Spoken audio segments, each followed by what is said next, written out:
Diyos, kayong gawa niya, umawit ng bagong kanta. Purihin ang Diyos, kayong anghel niya, hipanin niyo ang trumpeta. Araw at gabi, sambahin niyo ang Diyos, bituin nagninig. Sambahin niyo ang Diyos, dagat, bundok, halaman at hayop, purihin niyo ang Diyos. Purihin ang Diyos, kayong gawa niya, umawit ng bagong kanta. Purihin ang Diyos, kayong anghel niya, hipanin niyo ang trumpeta.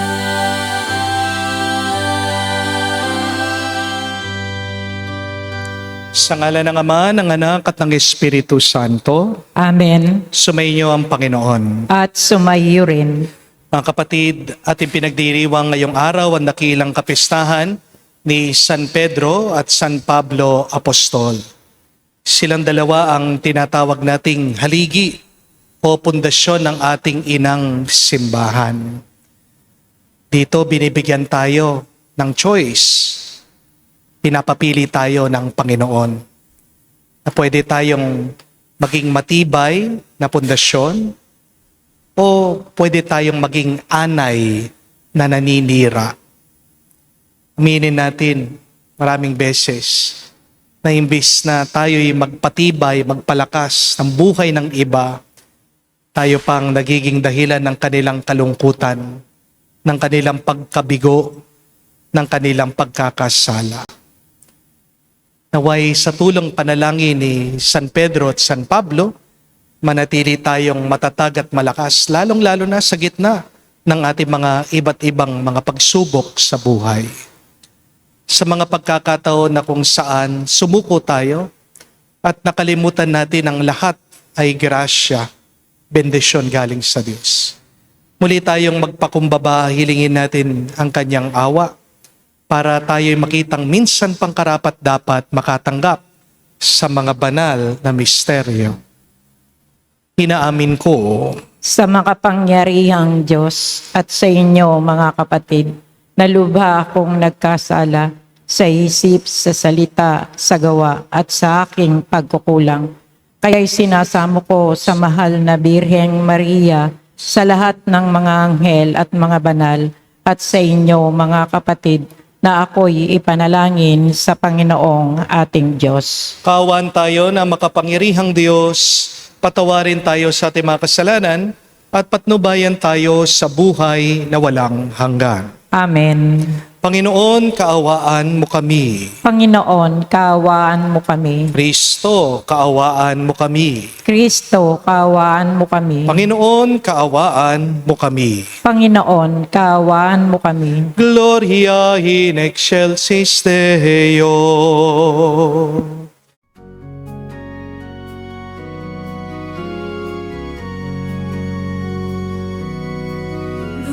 Luwalhati sa Diyos sa kaitaasan,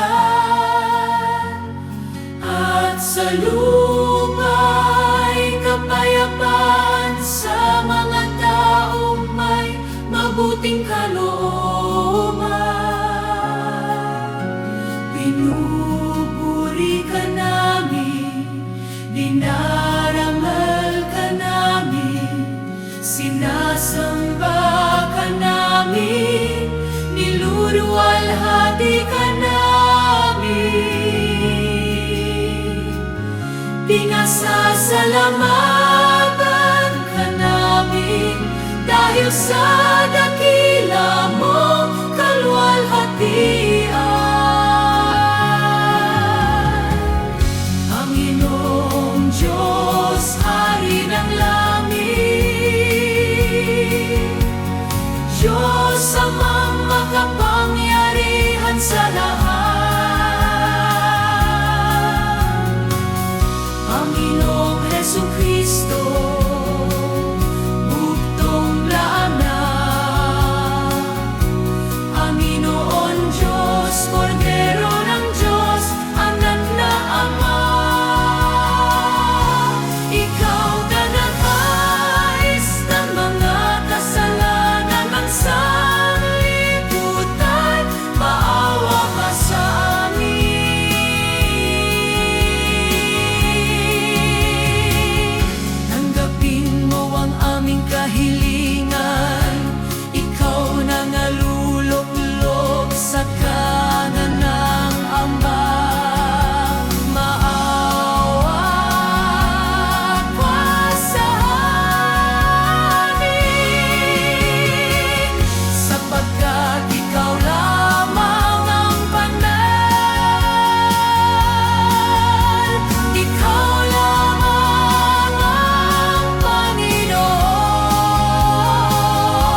Manalangin tayo.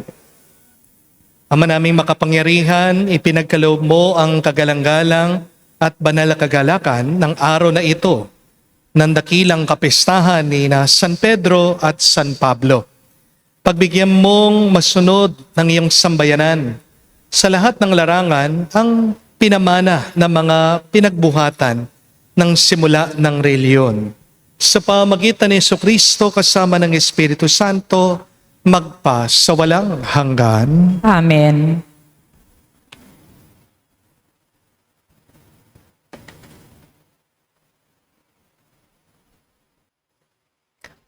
Pagbasa mula sa mga gawa ng mga apostol. Noong mga araw na iyon, sinimulang usigin ni Haring Herodes ang ilang kaanib ng simbahan.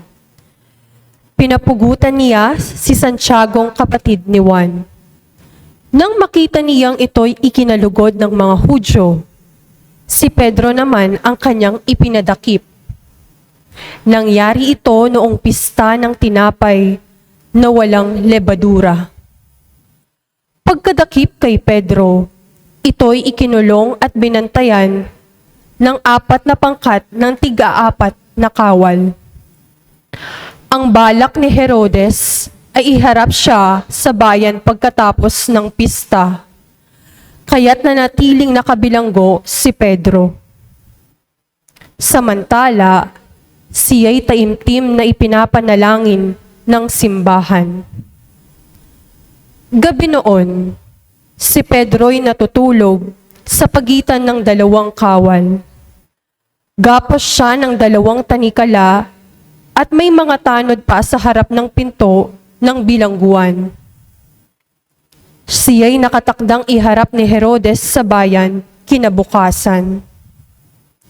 Walang ano-ano'y lumitaw ang isang anghel ng Panginoon at nagliwanag na mabuti sa silid piitan.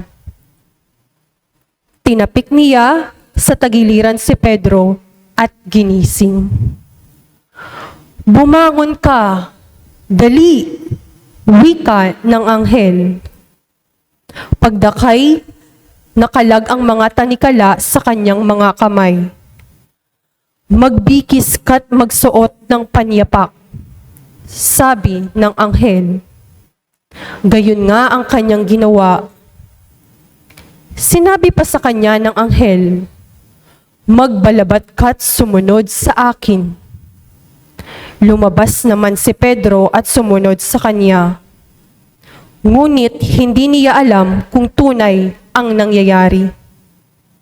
Ang akala niya'y nananaginip lamang siya.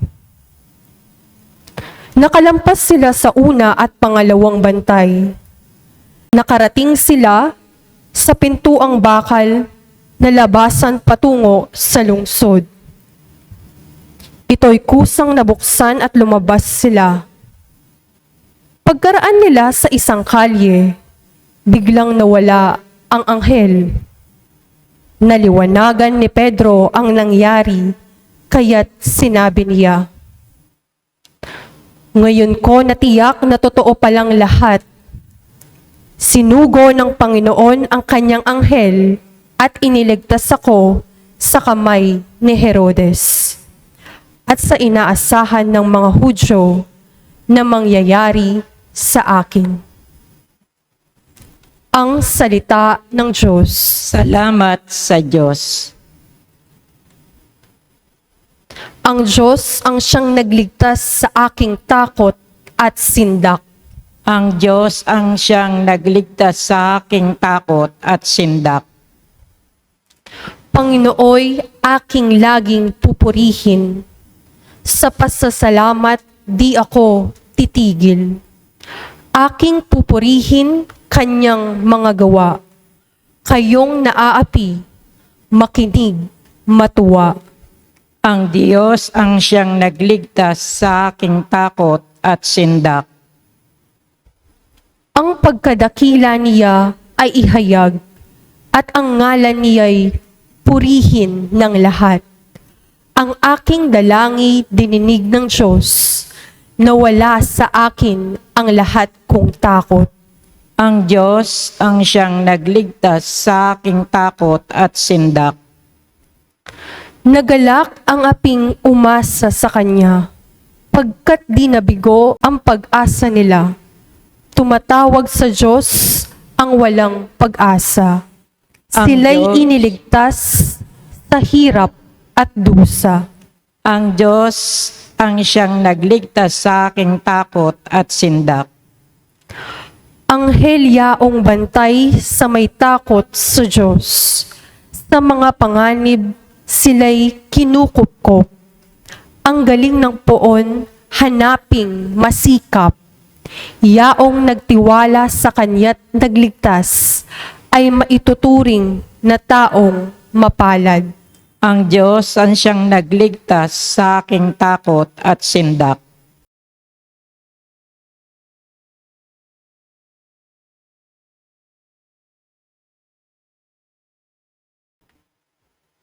Pagbasa mula sa ikalawang sulat ni Apostol San Pablo kay Timoteo. Pinakamamahal, ako'y iaalay na. Dumating na ang oras ng pagpanaw ko sa buhay na ito. Puspusan akong lumaban sa paligsahan. Natapos ko na ang dapat kong takbuhin. Nanatili akong tapat sa pananampalataya. Kakamtan ko na ang korona ng pagtatagumpay. At sa araw na yaon, ang Panginoon ang siyang makatarungang hukom. Ang pagpuputong sa akin ng korona, hindi lamang sa akin, kundi sa lahat ng nananabik sa muli niyang pagparito. Ngunit pinatnubayan ako ng Panginoon at binigyan ng lakas upang maipahayag sa mga hentil ang salita. Naligtas ako sa tiyak na kapahamakan. Ang Panginoon ang magliligtas sa akin sa lahat ng kasamaan, at siya rin ang maghahatid sa akin sa kanyang kaharian sa langit. Purihin nawa siya magpakailanman. Amen. Ang salita ng Diyos. Salamat sa Diyos.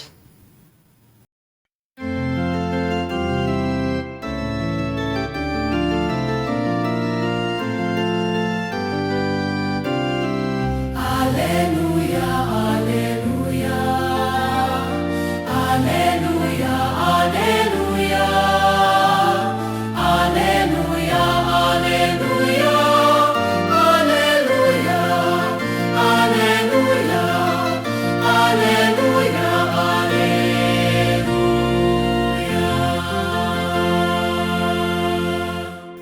Ikaw, Pedro, ang saligan ng aking simbahang banal, na daig ang kamatayan. Aleluya, aleluya. Sumainyo ang Panginoon. At sumaiyo rin. Ang mabuting balita ng Panginoon ayon kay San Mateo. Papuri sa iyo, Panginoon. Nung panong yon, dumating si Jesus sa lupain ng Cesarea ng Filipos. Tinanong niya ang kanyang malagad, sino raw ang anak ng tao ayon sa mga tao? At sumagot sila, ang sabi po ng ilan ay si Juan Bautista kayo. Sabi naman ng iba, si Elias kayo. At may nagsasabi pang si Jeremias kayo o isa sa mga propeta. Kayo naman, ano ang sabi ninyo? Sino ako? Tinanong niya sa kanila. At sumagot si Simon Pedro, kayo po ang Kristo, ang anak ng Diyos na buhay. Sinabi sa kanya ni Jesus, mapalad ka, Simon anak ni Jonas, sapagkat ang katotohanan ito ay hindi inihayag sa iyo ng sino mang tao kung hindi ang aking amang nasa langit. At sinasabi ko naman sa iyo, ikaw ay Pedro. At sa ibabaw ng batong ito ay itatayo ko ang aking simbahan. At hindi makakapanaig sa kanya kahit ang kapangyarihan ng kamatayan. Ibibigay ko sa iyo ang mga susi ng kaharian ng langit. Ang ipagbawal mo sa lupa ay pagbabawal sa langit. At ang ipahintulot mo sa lupa ay ipahihintulot sa langit. Mga kapatid, ang mabuting balita ng ating Panginoon. Pinupuri ka namin, Panginoong Yesu Kristo. Magandang araw po muli sa inyong lahat. Welcome po sa ating banal na misa. My dear friends, there is one truth that I want you to remember so that you won't be depressed or unhappy or down all the time.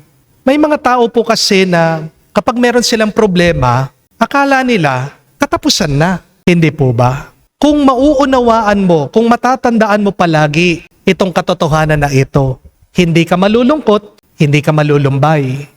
At sasaya ka, lalakas ka araw-araw. Ano po ang katotohanan na ito? I want you to remember this.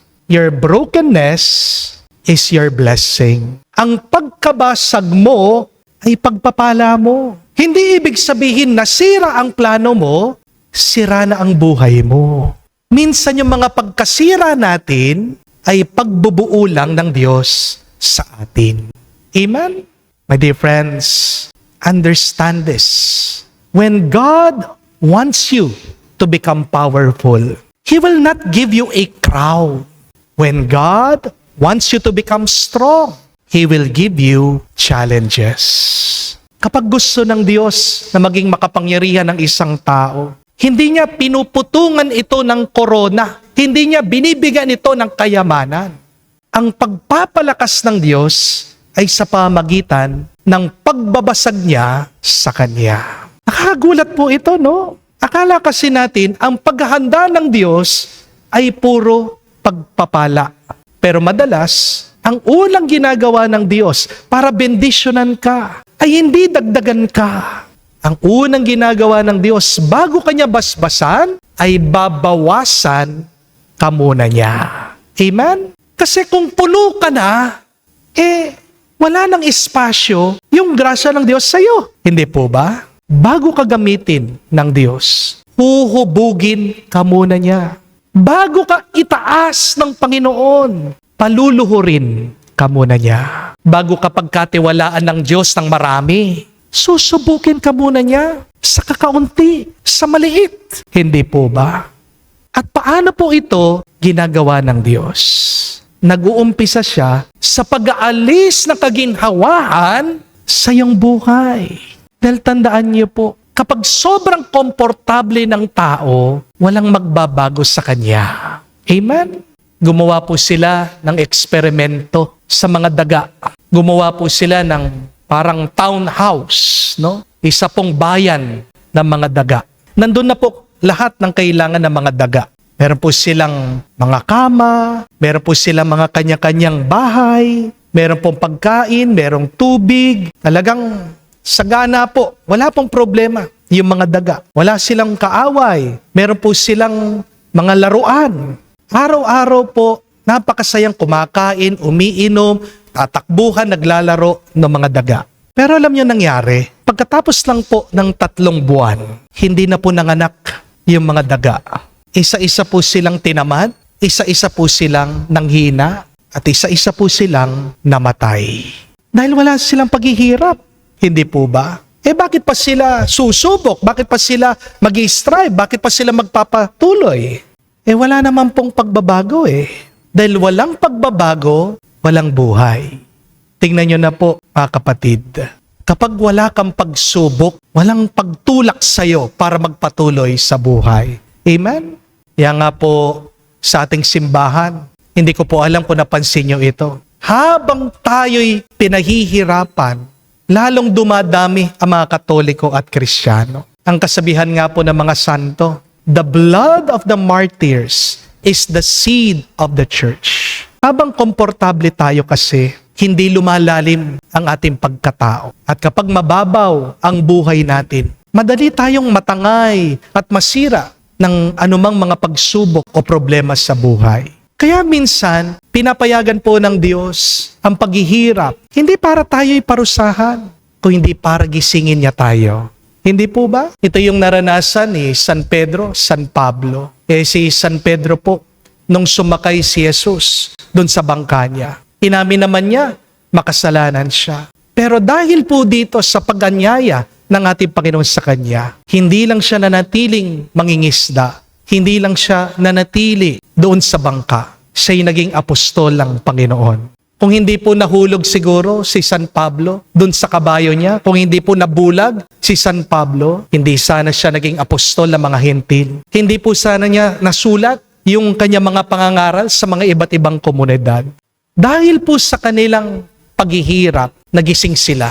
Nabuksan ang kanilang mata, nakita nila ang Panginoon. Kaya nga po sa susunod na kayo'y masasaktan, tandaan niyo po ang kahulugan ng sakit or pain. Spell pain, simple lang po yan.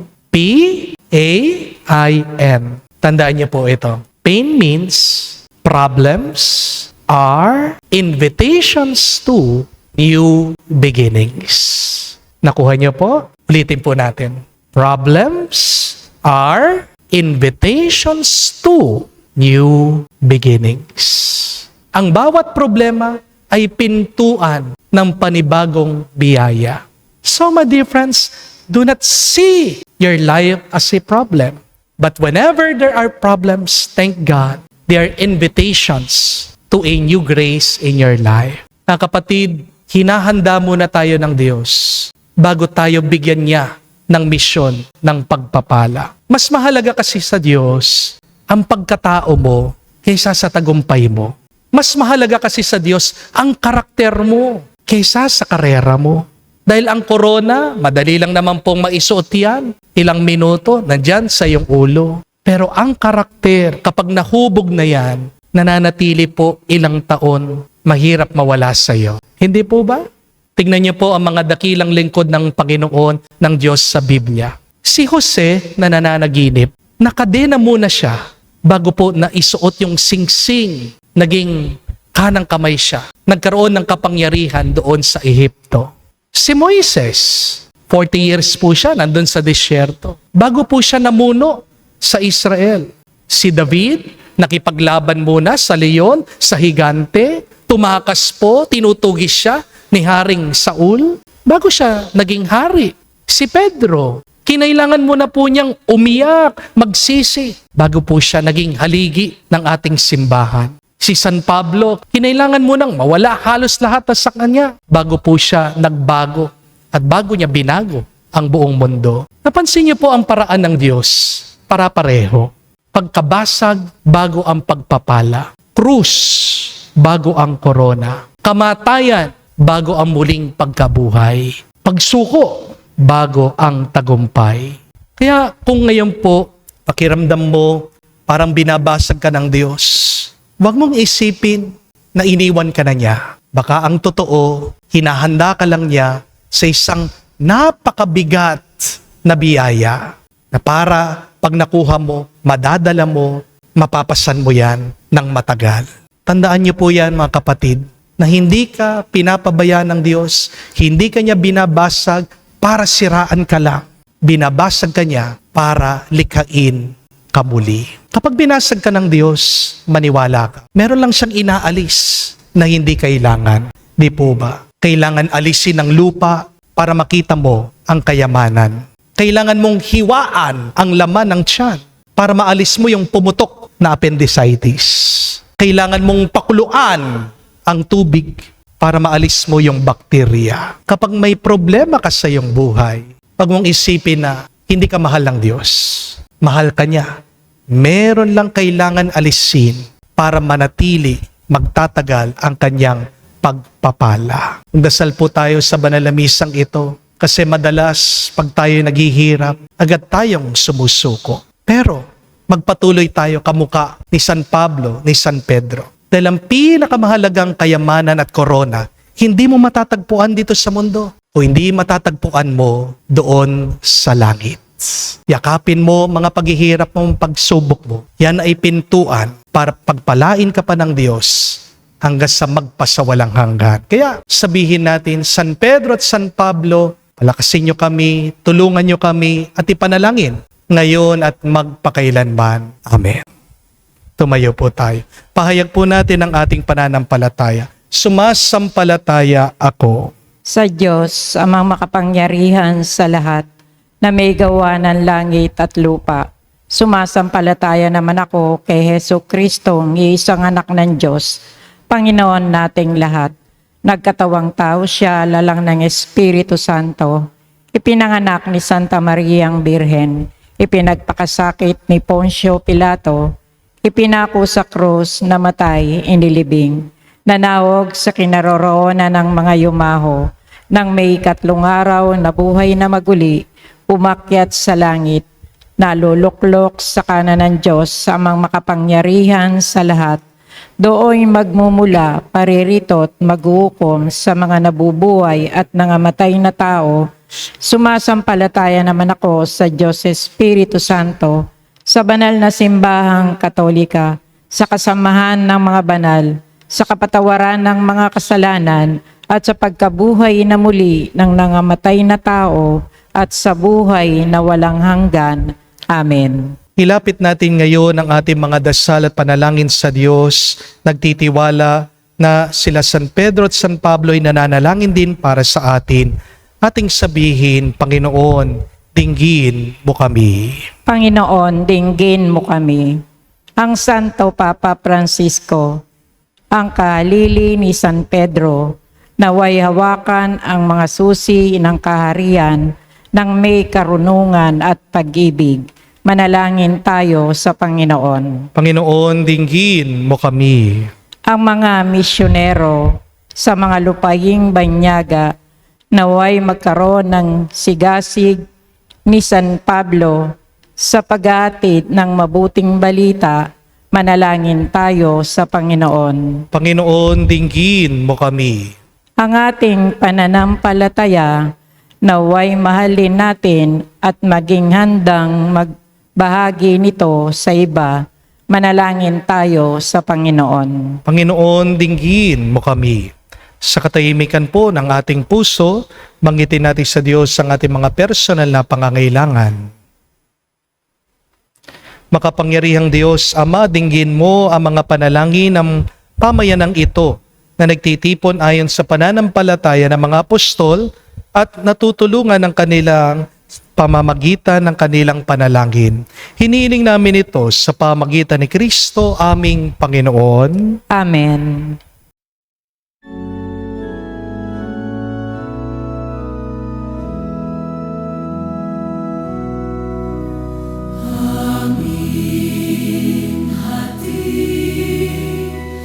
Alay na ito, ang tinapay na nagmula sa pagpapala mo.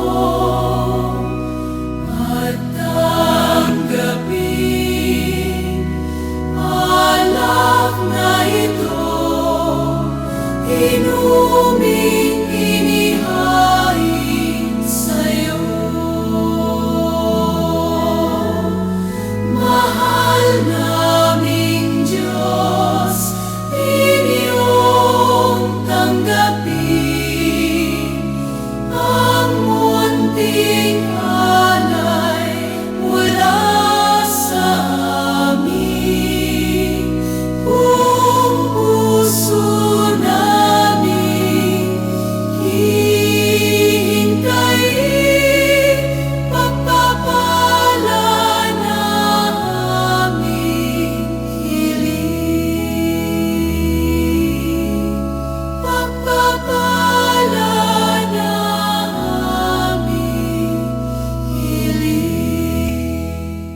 Manalangin kayo mga kapatid para ang ating mga paghahain ay kalugdan ng Diyos sa mga makapangyarihan. Tanggapin nawa ng Panginoon itong paghahain sa iyong mga kamay, sa kapurihan niya at karangalan, sa ating kapakinabangan at sa buong sambayanan niyang banal. Ama naming lumikha, ang mga alay na aming inihahandog para sambahin ang ngalan mo ay patnubayan nawa ng panalangin ng mga apostol na magharap din nawa sa amin bilang nakatalaga sa iyo para ipagdiwang ang paghahain ito sa pamagitan ni Jesucristo kasama ng Espiritu Santo magpa sa walang hanggan. Amen. Sumainyo ang Panginoon. At sumayo rin. Itaas sa Diyos sa inyong mga puso at diwa. Itanas na namin sa Panginoon. Pasalamatan natin ang Panginoong ating Diyos. Marapat na siya ay pasalamatan. Ama naming makapangyarihan, tunay nga marapat ikaw ang aming pasalamatan. Niloob mo ngayong aming ikagalak na sina San Pedro at San Pablo kapwa'y matapat sa pananampalatayang inihayag at inilaganap. Binuo ni San Pedro ang sambayanang tinipon ng anak mong pinananigan ng ilan sa Israel noon.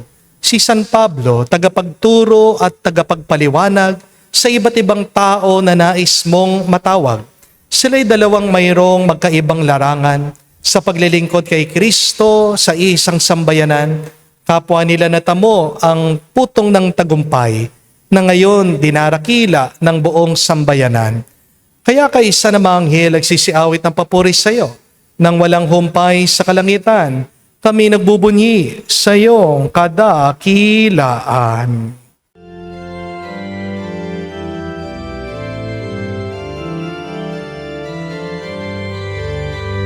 Santo, Santo, Santo, Panginoong Diyos ng mga hukbo, napupuno ang langit at lupa ng kadakilaan mo. Hosana, Hosana, sa kainasan, pinagpalang na paririto sa ngalan ng Panginoon. Hosana, Hosana, sa kainasan. Hosana, Hosana, sa kainasan.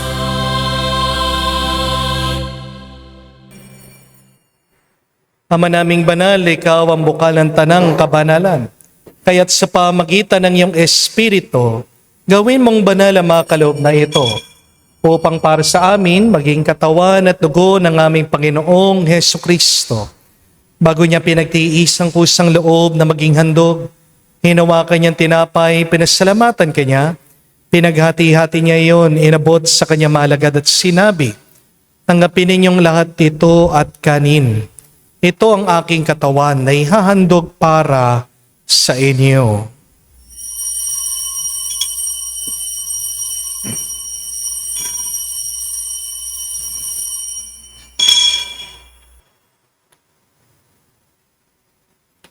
Gayon din naman na matapos ang hapunan, hinawakan niyang kalis.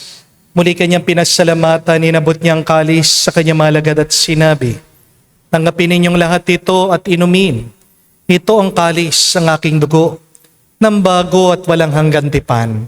Ang aking dugo na ibubuhos para sa inyo at para sa lahat, sa ipagpapatawad ng mga kasalanan. Gawin ninyo ito sa pag-alaala sa akin."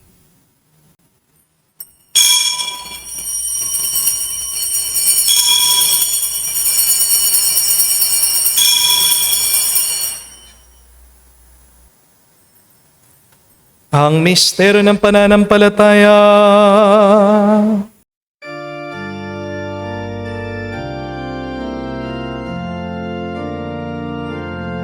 Si Kristo ay namatay, si Kristo ay nabuhay, si Kristo ay babalik sa wakas, sa wakas, sa wakas ng panahon. Ama, ginagawa namin ngayon ang pag-aalaala sa pagkamatay, muling pagkabuhay ng iyong anak. Kaya tinialay namin sa iyong tinapay nagbibigay buhay at ang kalis sa nagkakalob ng kaligtasan. Kami nagpapasalamat dahil kami yung minarapat na tumayo sa harap mo para maglingkod sa iyo. Sinasamo namin kami magsalo-salo sa katawan at dugo ni Kristo ay mabuklod sa pagkakaisa sa pamagitan ng Espiritu Santo. Amalingapin mong iyong simbahan laganap sa buong daigdig. Puspusin mo kami sa pag-ibig. Kay San Leon ang aming Santo Papa, si Florentino aming Arsobispo, at ng Tanang Kaparian. Alalahanin mo rin ang aming mga kapatid na nahimlay may pag-asang sila'y muling mabubuhay. Gayon din naman lahat ng mga pumanaw. Kawan mo't sila't patuloyin sa iyong kaliwanagan. Kawan mo't pagindapatin kaming lahat. Makasalo sa iyong buhay na walang wakas. Kaisa na mahal na Birhen Maria, Ina ng Diyos.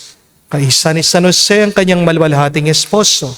Kaisa ng mga apostol, lahat ng mga banal, si San Pedro at San Pablo, na namuhay dito sa daigdig na kalugod-lugod sa iyo.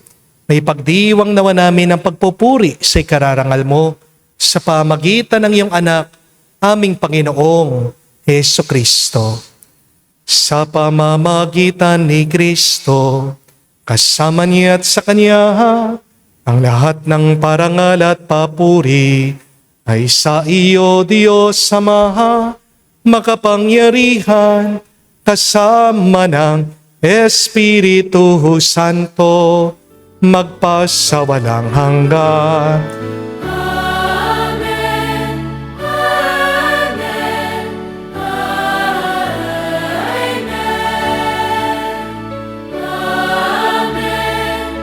Amen. Amen. Sa nakagaling na utos sa turo ni Jesus sa Panginoon natin at Diyos, ipahayag natin ng lakas, loob.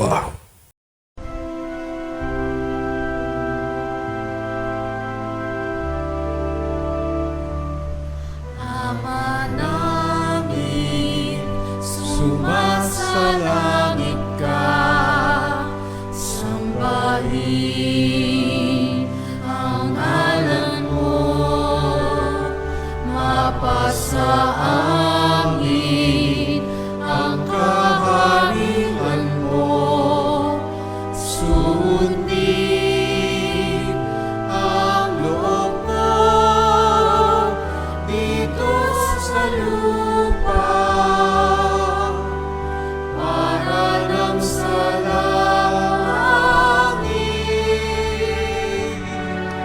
Bigyan mo kami ngayon ng aming kakanin sa araw-araw. At patawarin mo kami sa aming mga sala para ng pagpapatawad namin sa nagkakasala sa amin. At huwag mo kami ipahintulot sa tukso, at iadya mo kami sa lahat ng masama. Hinihiling namin kami, Diyos, sa lahat ng masama, pagkalooban ng kapayapaan araw-araw, ligtas sa kasalanan, ilayo sa lahat ng kapahamakan, samantalang aming pinanabikan at dakilang araw ng pagpapahayag ng tagapagligtas naming si Heso Kristo. Sapagkat iyo ang kaharian at ang kapangyarihan at ang kapurihan magpakailanman. Amen. Panginoong Heso Kristo, sinabi mo sa mga apostol, kapayapaan ang iniiwan ko sa inyo. Ang aking kapayapaan binibigay ko sa inyo. Tungayan mo ang aming pananampalataya at huwag ang aming pagkakasala.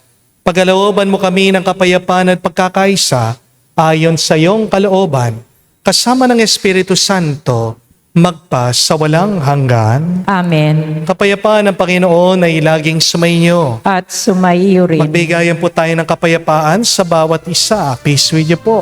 Kapayapaan po sa inyong lahat.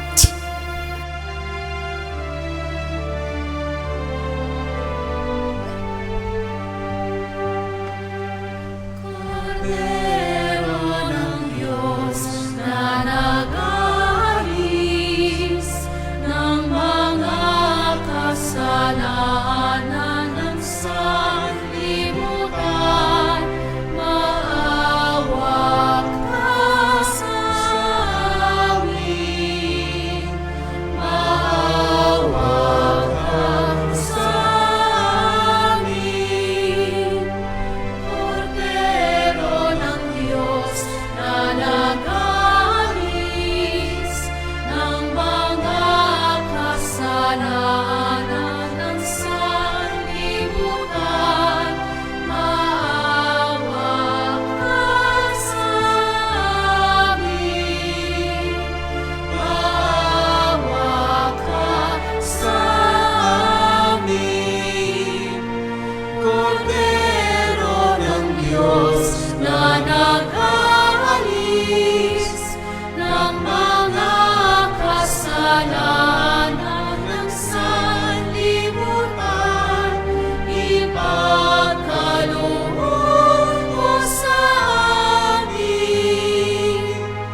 Mga kapatid, naririto ang ating Panginoong Jesucristo, ang Kordero ng Diyos.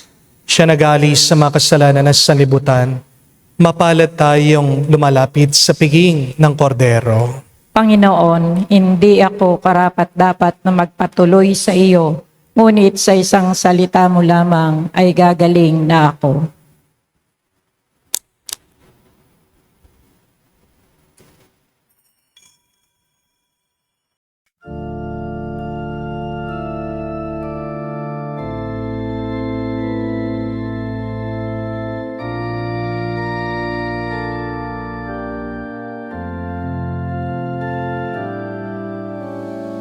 Lord, here I am to answer your call. Lord, here I am to serve and love you. I have left everything just to follow you. Here is my heart. Here is my mind. Here is my soul. Here is my whole self. I am for you and you alone.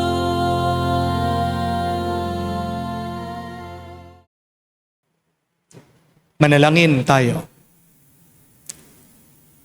Ama namin mapagmahal, kaming pinagsalo mo sa banal na pakikinabang ay makapamuhay nawa bilang sa iyong sambayanan. Nananatili sa itinuro ng mga apostol. Sa paghahati-hati ng tinapay, nagkakaisa ng damdamit isipan at pinapatatag ng iyong pagmamahal. Sa pamagitan ni Jesucristo kasama ng Espiritu Santo, magpas sa walang hanggan. Amen. Tandaan niyo po, kapag gusto kang basbasan ng Diyos, babasagin ka muna niya. When God wants you to become powerful, God does not give you a crown, but God gives you brokenness instead.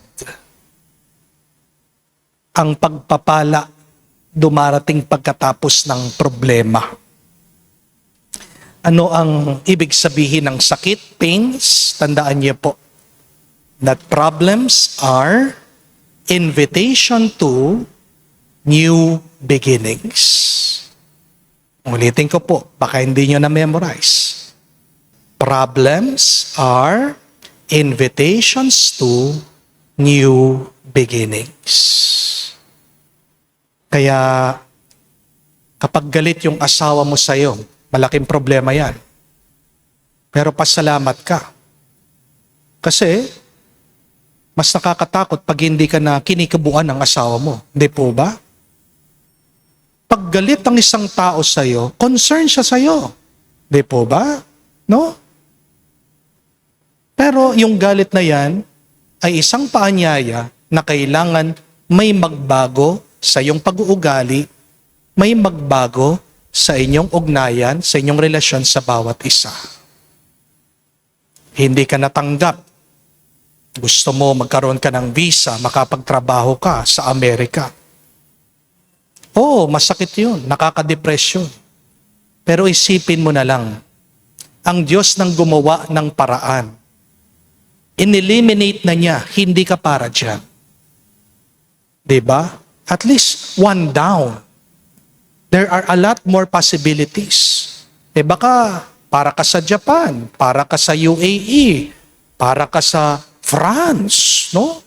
Mas mahal po ang euro kaysa sa dollars. Di po ba? No. So thank the Lord. Ang Diyos nang gumawa ng paraan, hindi ka para dyan. Dito ka, subukan mo dito. See? Yung mga paghihirap natin, problema natin, yan ay pintuan. Tayo ay ginagabayan ng Diyos kung saan ba tayo dapat talaga. May mga iba kasi ayaw magbago. Hindi po ba? Pero isipin nyo ito. Kahit na mahal mo yung cellphone mo, 3210. Tanong ko, makakapag-Facebook ba yan? Makakapanood ka ba ng YouTube dyan? Hindi nagbago eh. Di po ba? Hindi rin nakakatanggap ng bagong content. Naunawaan niyo? Your problem is not a punishment. These pains are just opening you up to new possibilities, to new graces. Yeah, ang assignment ko po sa inyo, ano yung mga problema, pagsubok, sakit na meron kayo ngayon? Just say, thank you, Lord. Pasensya na po. Pansin nyo naman, di pa okay ang aking boses. But I thank the Lord for my sore throat. Why? Sinasabihan ako ng Diyos, bakasyon, pahinga. Pasensya na po ha. Baka minsan, di nyo na ako makitang magmisa sa YouTube. Dahil yan ang paanyaya ng Diyos sa akin. Bakasyon, pahinga. Ang mga problema natin ay pagigising. Kung saan ba tayo dapat pumunta? Saan ba tayo dapat manatili? So, what are your problems? Instead of complaining, instead of being depressed, instead of worrying, say, thank you, Lord, for this. I know you are blessing me. Sumayin niyo ang Panginoon. At sumaiyo rin. At kayo basbasa ng Diyos, makapangyarihan sa lahat, sa ngalan ng Ama, ng Anak, ng Espiritu Santo. Amen. Ang ating misa ay natapos na. Humayo kayo sa kapayapaan ni Kristo. Salamat sa Diyos.